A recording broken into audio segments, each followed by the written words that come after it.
This is the diary I had with me in the lifeboat, and I have written various things that were happening on each day. Saturday, 12th of September 1942, torpedoed 2007, sunk 2043.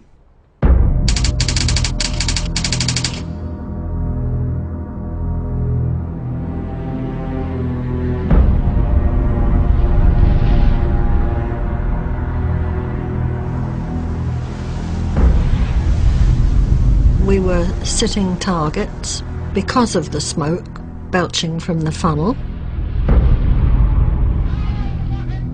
Your attitude really is, you know, it won't happen to me.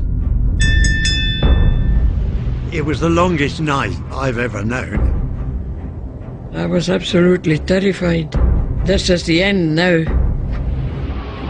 Nowhere you can go, is there? There's sharks in the water. He was only doing his job.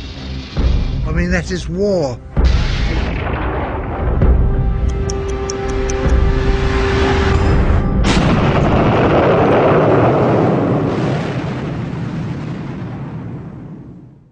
That was my first ship, yeah, the Laconia. And I was on here for 9 months. And that was my home, until it disappeared that night. The Laconia was a luxurious Cunard passenger liner launched in 1921. Her fortunes changed 20 years later when she was commandeered as a transport for British troops engaged in fighting on the African continent. I was so naive and young that we sailed from Liverpool, and I thought the next one, I thought we were in New York the next day. That's how naive it was. But we were going up to join the convoys. With the U-boat war at its height in the North Atlantic, large convoys would be assembled before ships dared venture out into the open water. Escorted by fast destroyers and aircraft carriers, slower vessels, like the Laconia, were thereby afforded some protection as they sailed towards their destinations. Our first stop was Freetown. Then from Freetown, Cape Town, round to Durban, up the coast to Mombasa, and then our final destination was Port Tewfik. Port Tewfik, at the southern end of the Suez Canal, was a major conduit for men and supplies during the war. Officers returning from the Middle East would sometimes be accompanied by their wives and children, like Sarah Cunningham, who was leaving Cairo to start a new life in Scotland with her husband and baby. There was a lot of soldiers and their wives and children walking around. There wasn't many very young babies. I mean, mine was really very young, just over a year. With only a third of the ship's capacity being utilised, the decision had been made to transport nearly 2,000 Italian POWs captured during the North African campaigns. They were kept below deck and were being taken on the ship to go into English prison camps. Returning home to join Bomber Command was RAF navigator Brian Lawrence. He well remembers the despondent mood amongst the prisoners. I don't think the Italians wanted to be in the war at all, and I'm sure these people would have been much happier in London selling ice cream than they were sort of in the desert trying to fight the British. On August the 12th, 1942, the Laconia left Port Tewfik with its mixed bag destined for the UK. Further passengers joined the ship en route in South Africa, including a young naval officer heading home on shore leave. The Laconia came in, and I joined her for the passage back to England. She looked very tall. She was 20,000 odd tons. She had 7 decks, top of which was the boat deck. And I saw the guns on the outer end, and I thought, well, it's got some sort of protection here, you know. But I didn't think for one moment we were going to need it. Until 1942, U-boat operations had been limited to the North Atlantic. But innovative means of refuelling, resupplying and rearming submarines at sea meant that ships could remain operational for months. And the U-boat war now extended into the South Atlantic for the first time, catching the Allies completely by surprise. We were so short of escorts, and they were being used for other things which were regarded as more important, like convoys to Malta, North Africa, that sort of thing. Josephine Pratchett had just fled the Japanese invasion of Singapore with her family. The sense of relief that she shared with her younger brother was to be short-lived. It actually hit home that we were going to be going through dangerous waters. This was sailing home at the height of the U-boat war in the Atlantic. Would have been nice to have had a convoy, but... So we assumed, if we're not going to be escorted and we can sail alone, that their lordships must think that we're pretty safe. Taking a relaxed view of life aboard ship was RAF armourer Ron Croxton. He had just been evacuated from Crete. When you're on the troopers during the war, every morning at 10 o'clock you had a practice, and you had to dress accordingly and report to your boat station. So what we did was grab a coat, water bottle and your life jacket. Your attitude really is, you know, it won't happen to me, and you don't let it worry you. I was very aware of everybody moaning about the ship.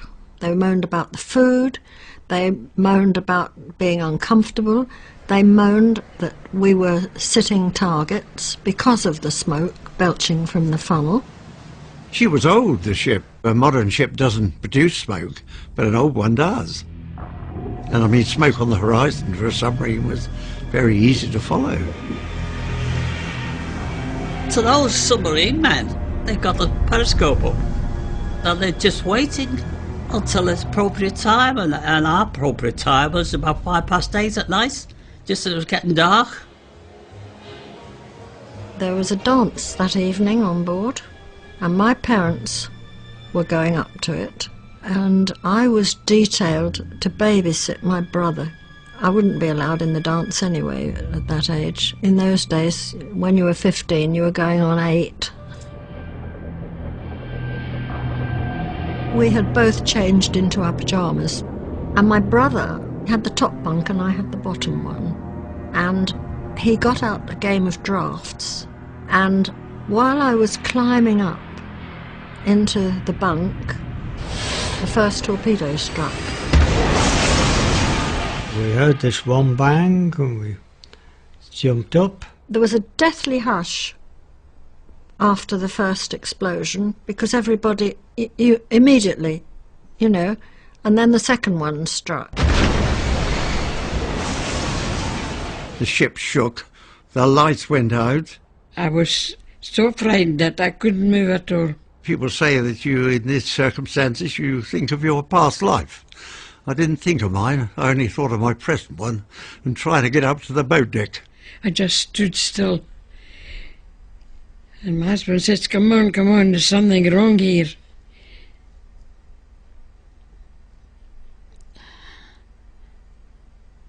And he dragged me out. I was buying a bar of chocolate in the purser's cabin.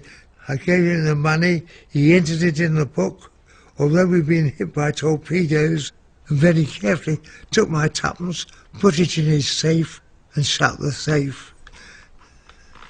His accounts were going to be right to the end, even if they were down in the middle of the ocean. We grabbed the baby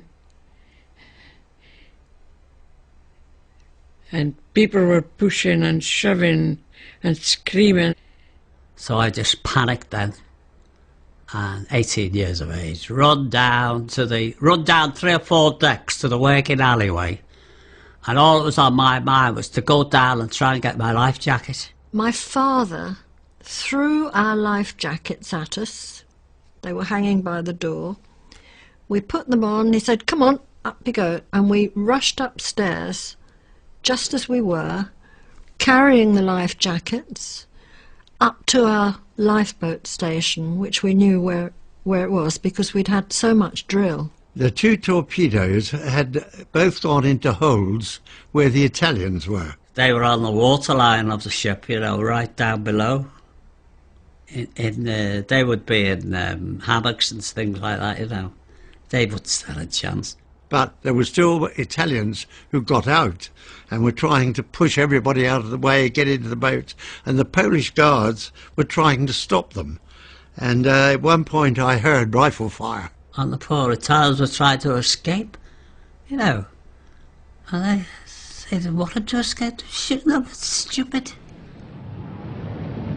But for the passengers on deck, the only thing that mattered was getting into the lifeboats. Many of these were in poor condition, unable to cope with the inevitable overcrowding caused by the blind panic enveloping the ship.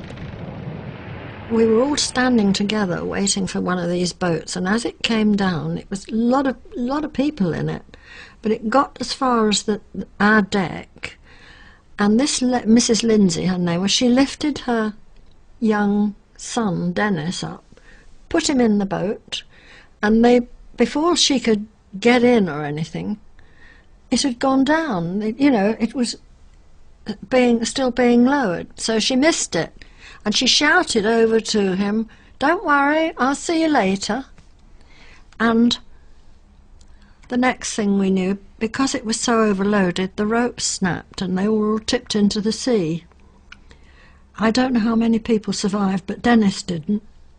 A lot of people were thrown out with all the pushing and shoving, and they were getting eaten by sharks. People were leaping into the boats were full up, people were jumping into the water. We rushed round to our own boat station again, by which time the petty officers and the seamen had managed to get our boat level with our deck. And he said, the petty officer said, "Right, come on, get in now," and he helped us in. We had to be helped over the rails, and we did get in. And a lot of the seamen were trying desperately to get this boat down to the water, which they eventually managed, but gradually people were getting in it, as it was down.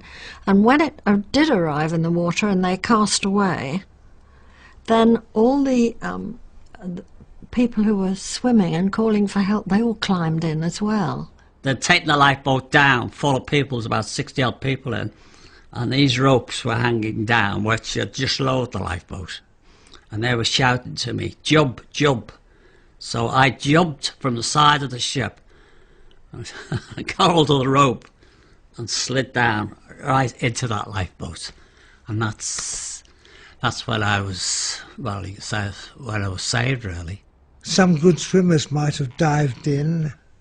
I am not a good swimmer. I did not dive in. I waited, holding onto the rail, until the water came up to about a level where I could walk over the rail into the water. So there's nothing heroic there.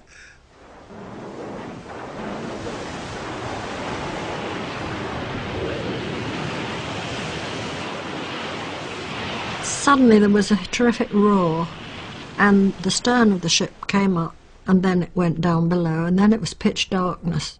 When a ship goes down, it sucks. And a ship of that size would suck everything down and anybody down. I went down when the boat went down.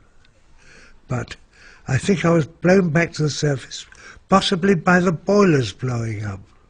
We could hear Italians screaming out, "Aye, aye," or it's an awful noise, it really is. Oh God, it's a horrible thought to think of all the people, that went down with that ship. People who were trapped in the engine room and the firemen and all that. There were some Italians trying to get into our boat in daylight, as soon as daylight appeared. And there wasn't room. If I tell you there was not room, I mean, it was just jam-packed solid. And they kept trying and trying. And they were shot in the head. Can you imagine 60 odd people in next to you? Nowhere you can go, is there? The sharks in the water. Flippin' heck. It was the longest night that I've ever known. It went on and on and on. And in the morning we found ourselves, no ship, she'd gone, but literally hundreds of people, nearly all dead. in their life jackets. I remember in particular a young girl with blonde hair with in a life jacket on the surface with her blonde hair spread out behind her, dead. I remember a woman with a hat on, dead. You hear the throb of the engine, and there it comes into view. They looked like the bows of a destroyer coming. And so we waited, and eventually as he got closer, one realised it was the conning tower of a submarine. The conning tower opens, and two matlows get out, and they go to the machine gun on the bow. We thought, well, you know, here we are, we've survived this far, now we're going to be a machine gun. And it came alongside, and the captain came out with a megaphone, and in perfect English he said, "You are survivors from the Laconia?" We said yes. And he said, "I want all the women and children to come aboard my ship." And some of the men were a bit loath to let us go, naturally. So he reassured them, and he said, "Please don't worry, they will be perfectly safe." The U-boat captain, Werner Hartenstein, had joined the Navy in 1928 and worked his way through the ranks to officer class. He transferred to U-boat command in 1941 and was on his fourth patrol when he encountered the Laconia. I remember him very well, but I would be hard put to describe him. He was wearing a tattered cap, I remember, that was white. A bit of a ginger beard. I thought that he seemed quite a small man. A slim person he was. No Nazi about it. No Adolf Hitler or anything. He was the one who sank us, he told us. So I didn't have much sort of feeling towards him or the crew. And the crew were very, very young. Their average age was 19 or 20, and Hartenstein was 32. They then started to give us water and soup, but then we got back in the boat. But of course all those people who were badly injured couldn't come out of the boat, and he gave water, he sent water to them. I mean, I thought, what is he doing here? Giving us water, which they must have had a shortage of anyway, and endangering his boat. I mean, this wasn't the normal U-boat captain, who certainly wouldn't have bothered about survivors. We were the first boat that he rounded up, the very first. Because we were the first, we were taken below. They gave us a good meal, and then they told us to get to lie on the bunks. Now, to a 15-year-old girl with a brother 4.5 years younger, it was wonderful. They were very, very kind to us, and especially to the kids. They gave them big bars of chocolates and to keep them happy, you know. Things they'd never seen for years. But then you have the feeling, let's hope nobody depth charges the submarine, because we'd be worse off, we'd be down below. I stayed on the deck and talked to him, and he stayed more or less in the conning tower. I suppose that was his duty, in case he had to do an emergency dive. One of the officers come round and he said, "What's your name?" I said, "Johnson." "What's your Christian name?" I said, "Edward." And do you know what he said? He said, "Edward. A good German name." It must have been unknown for an English sailor in the middle of the South Atlantic to go on board a U-boat. I mean, you know, it's crazy. It was strange, but it was like almost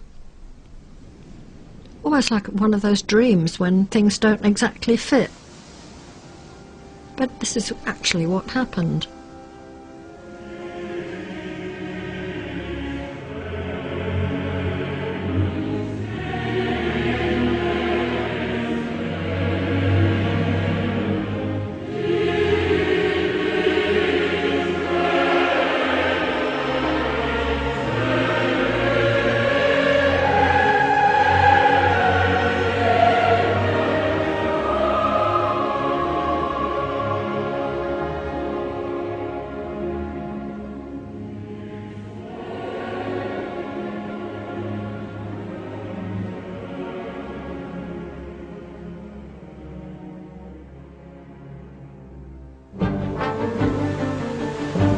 Having secured the safety of nearly 400 survivors, Hartenstein realised his efforts would be in vain if he didn't get them to a rendezvous point as soon as possible. He broke radio silence and radioed that he would give safe passage to any boat coming out to pick up survivors. My thought was that he was radioing people to get English ships to come, which he would then torpedo. But of course that wasn't the case. But what the Germans didn't know was that the Americans had a secret air base on Ascension Island. The exact sequence of events is unclear, but it seems as though Hartenstein's message had not been picked up. Now there was some cloud at the time, and we heard a plane come over. It was an American Liberator. The U-boats all had Red Cross flags on the foredeck, which the airplane should have seen, and which he probably did see. There's no part down in the book of rules of war what to do with a Red Cross submarine flying a Red Cross flag. We saw the bomb doors open, and we thought, good God, this is it. We saw the bombs come down. The two lifeboats that were at the front of the tower were blown up. He killed at least 100 people. I think they were just ignorant of what was going on. Hartenstein realised that he was now vulnerable to further attacks, and although the plane had left the area, he needed to offload his passengers immediately. He told us that he was going to have to put us all back in the boats. It's too dangerous for me to keep you here. He told us that he had radioed a Vichy French cruiser which was in the area. It was called the Gloire, and that it would pick us up. The submarine commander had the safety of his crew to think of, so he ordered the lifeboats all to clear off because he was going to submerge. He wished us good luck and cut the boats free, and that was it, and left us. He went down slowly so it didn't create a great deal of disturbance to the lifeboats. A very thoughtful German.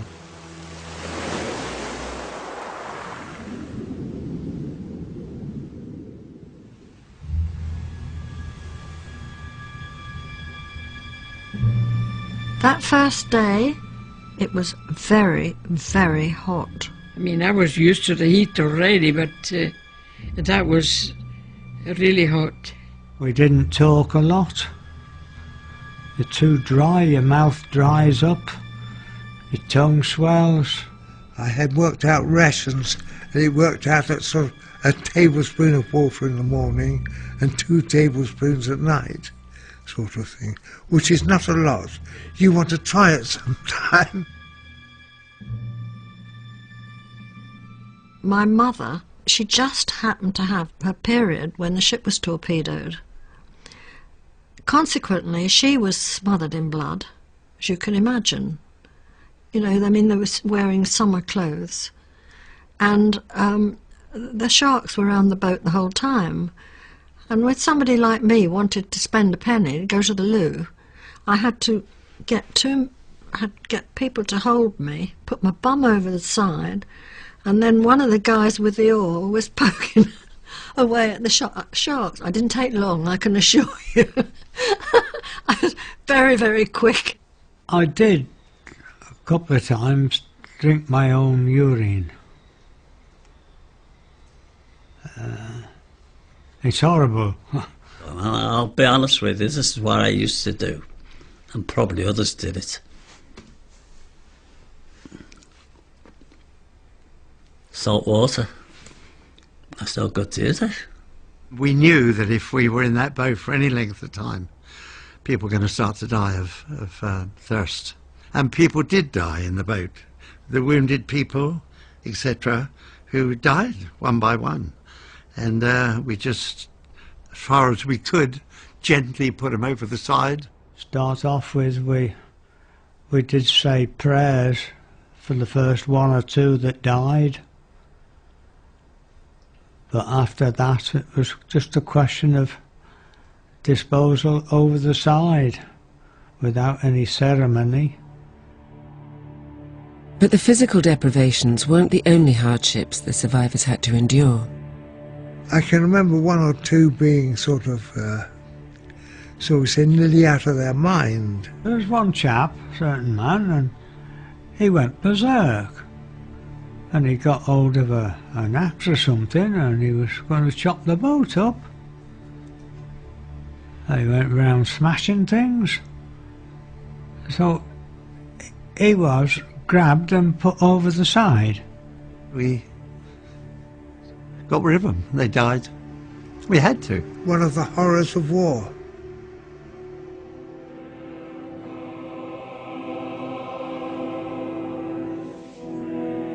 Body got weaker. We stopped rowing. We spent all the days gradually getting quite drowsy. You'd find yourself like this, you know. All you remember is sitting there, gazing into the distance. There's nothing he could do. He just had to wait and wait and wait for something to happen.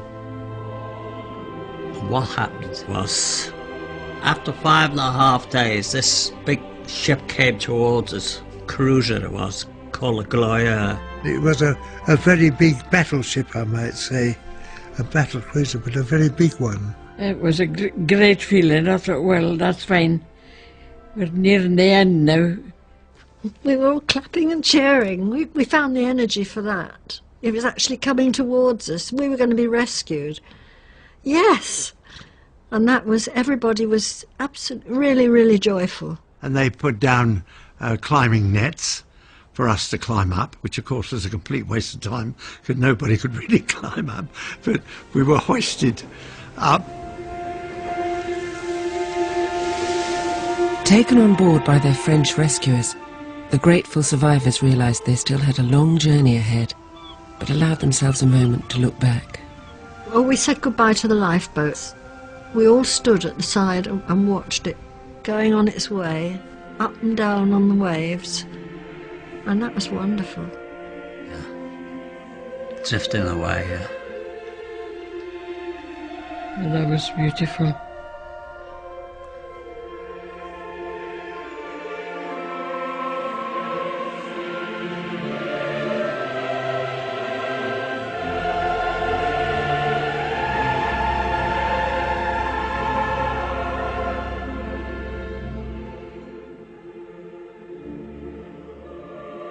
When I heard later on that the submarine had been depth charged in the West Indies with lots of all life, I was rather sorry in some ways, because he was a very nice man.